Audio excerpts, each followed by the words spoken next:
which I understand, but self-ignorance, that sounds like a trying to create another definition there. No. Self-ignorance is avidya. Yeah, but ignorance is... Avidya of what? Yeah, but you're defining here to a person as a self-ignorance. Yeah, the person has self-ignorance. If I don't know how I do it, but isn't it? Huh? I'm talking about myself, or commonly.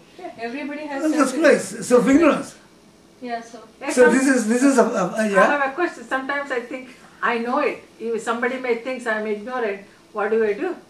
You have to. So what? Why do you have to do anything?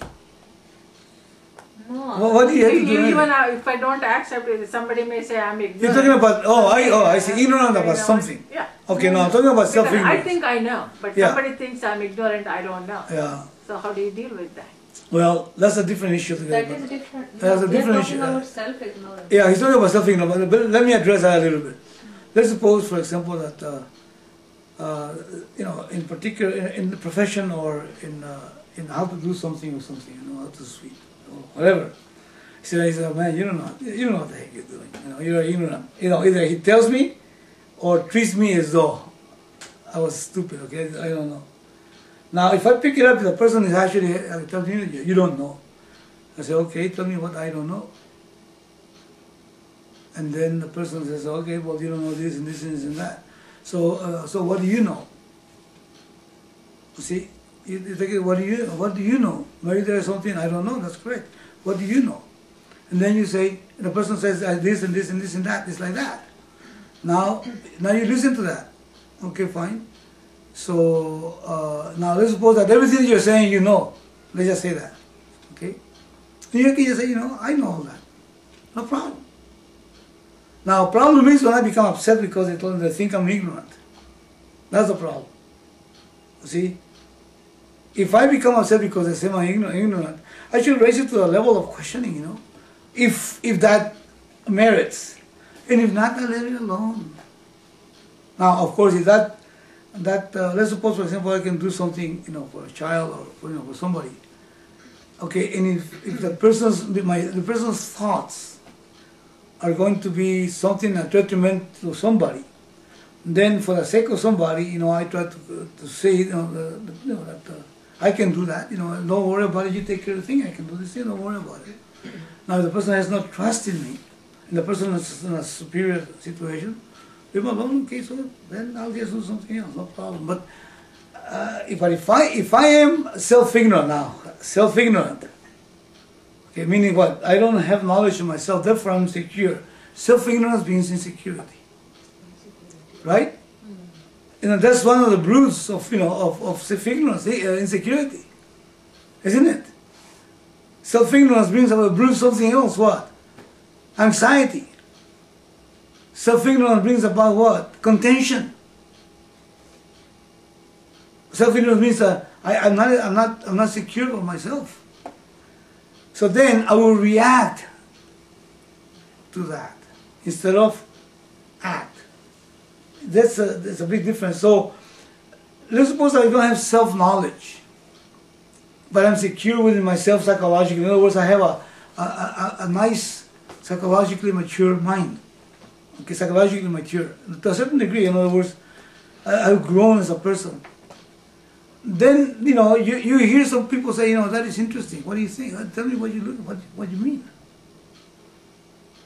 Now, but if I am insecure, then I will react to that. Well, get you,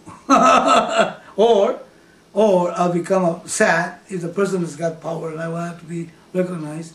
So in other words, react means I become angry, I become sad, I become depressed, I become all this stuff. But if I have a more or less secure mind, in meaning psychologically secure, healthy, then I won't react. I say, that's an interesting opinion you have. What do you mean by that? Simple.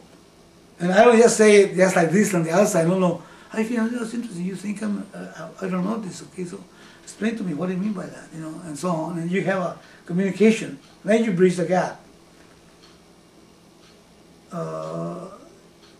I'm just going to make this comment. if I am amongst people that are not very educated, I have to walk upon glass. I have to be careful of what I do and what I say and what I don't say, because people could become very touchy. You know what I'm talking about? Very touchy. But if I'm amongst people that I think they have some level of emotional maturity, then I don't have to be very touchy. And then you say, but you're putting down the people. Hey, wait a second. Until I'm proven wrong, I have to be careful, how I treat people, because some people are very reactive, and I don't know to what degree, especially the people that are taking alcohol or drugs or have some ailment or have some problems, personal problems, some baggage that they have from the past, or then they didn't go to school too much. Sometimes they become too sensitive. You see the idea?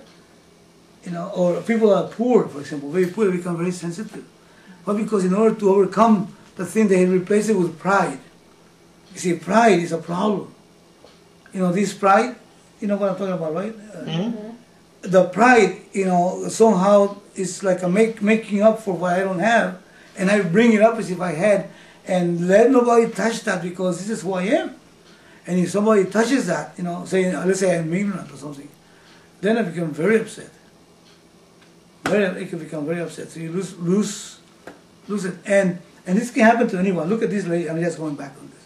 Look at this lady, this astronaut lady. Educated as she is. Highly educated. I'm talking about a scientist. Somebody that really together. She lost it. But they say it was the effect of going in the space, or no. They probably just... She was spacey, that's all it is. It was that the person became a fix. And she was actually thinking that this guy was going for the other person, and he really wasn't. But it was just a compulsive situation.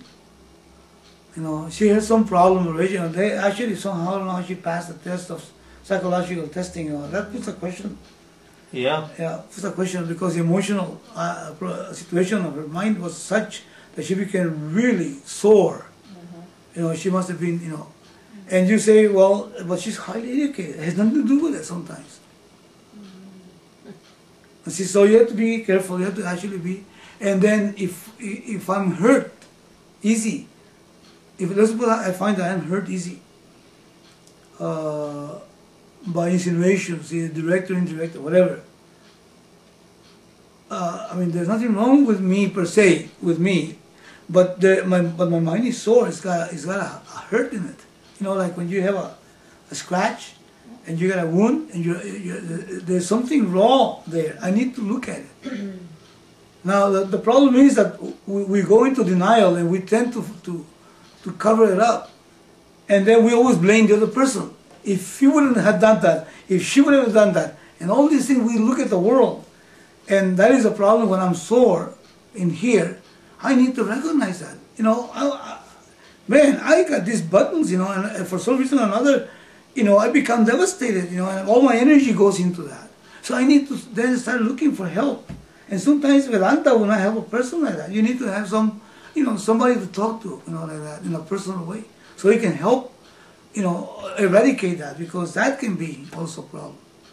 And there's nothing wrong, my God, heck, some people are sensitive to cats. Some people are sensitive to certain environmental things, and there's nothing wrong with the person. I say, that doesn't make me less.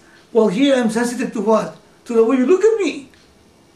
Let's just say, either I become possessive of you, or you affect me to the point that you make me sad, or you make me proud. And that's a problem. So I need to deal with that. I need to face it, just like I had to deal with my allergies. If I have allergies, and I say, well, I have no allergies. Whenever I look at you, you cannot function. So it's a physical ailment I can take. But emotional, we seem to be able to brand ourselves by it.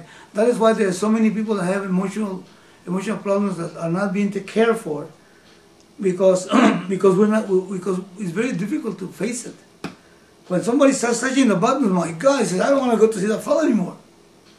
I don't want to? I don't want to go see the fellow anymore. Or let's say you go to a psychotherapist, and then the person starts touching buttons. Then it's very difficult, because it hurts. See the idea? So